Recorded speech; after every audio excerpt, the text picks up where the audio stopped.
Welcome to this episode of Grassroots Advocacy. Very pleased that you're with us for this episode.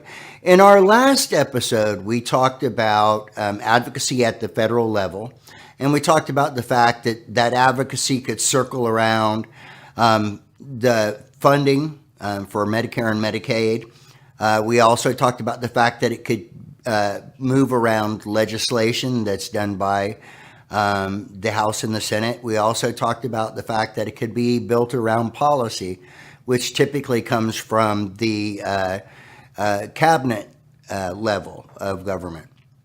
It occurred to me as I was thinking about this episode that it might be helpful to go back and do a review of what constitutes our government and how our nation is governed. So we're going to talk about understanding our government today.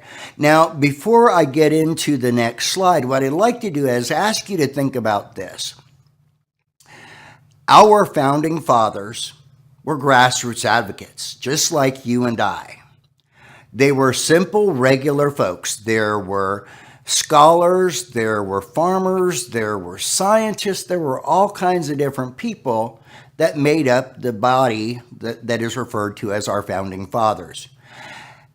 And they saw in their situation and in their time that there were problems. As a result of seeing those problems, they decided to be a part of the force that created change, that created what would be eventually a solution. And it's also become part of what we refer to as the Great Experiment. Our government is structured with three very distinct governing bodies. They are co-equal branches of government.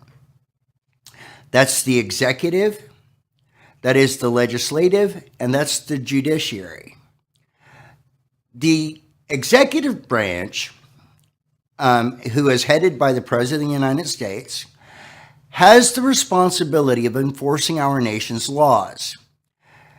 The executive branch also serves as the commander-in-chief for the armed forces.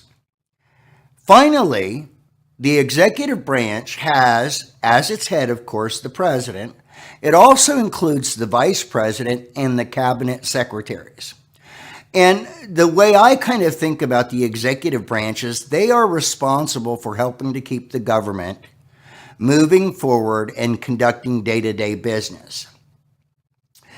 The next group, it's also important to note that the executive branch was formed by Article 2 of the United States Constitution. Now then, let's move to Article 1, which is the legislative branch. The legislative branch of the United States government is made up of two bodies that fall under the United States Congress, and that is the House and the Senate. It is the responsibility of the legislative branch to make and modify laws. And you can think of it in this way.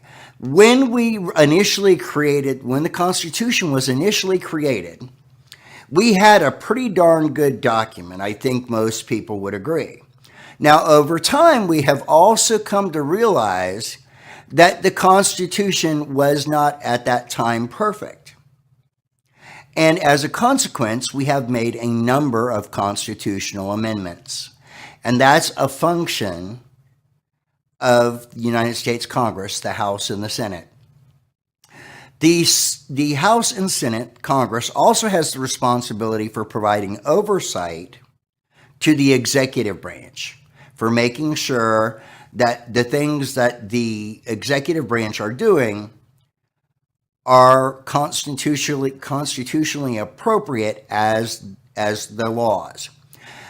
Now, something that I find really interesting is when our founders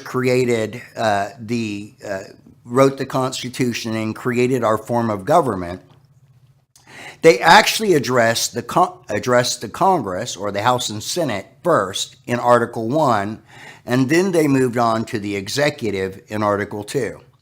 What I think is also interesting is that Article 3 addresses the judiciary. The judiciary, the head of the judiciary, is the United States Supreme Court, and that's made up of a body of justices whose primary responsibility it is to understand and interpret constitutional law.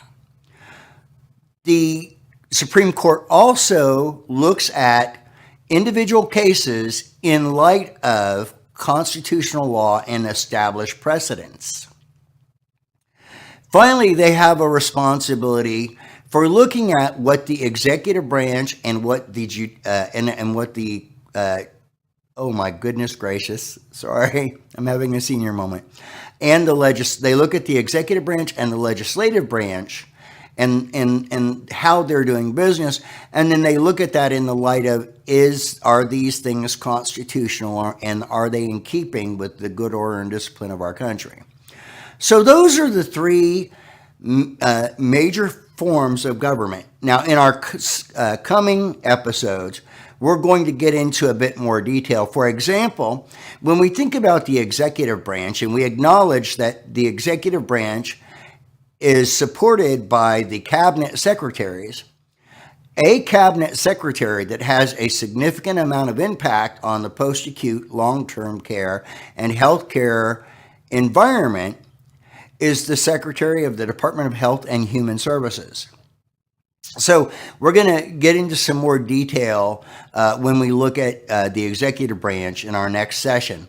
Then as we move on to the legislative branch, it will be appropriate for us to really look at the policies and the legislation that is passed that impacts our profession. And then finally, we will look at the judicial branch and how they have the potential to impact the profession of caring as well. So I want to encourage you to be back with us for the next segment. And I want to conclude my comments today with this quotation. It's one of my absolute favorite quotations. It is from John Fitzgerald Kennedy, 35th President of the United States of America. And he said in his inaugural address, "Ask not what your country can do for you. Ask what you can do for your country. As citizens of this great country, we have a responsibility to actively engage in our own governance. And as grassroots advocate, you can play a part in that process." I look forward to seeing you during our next episode.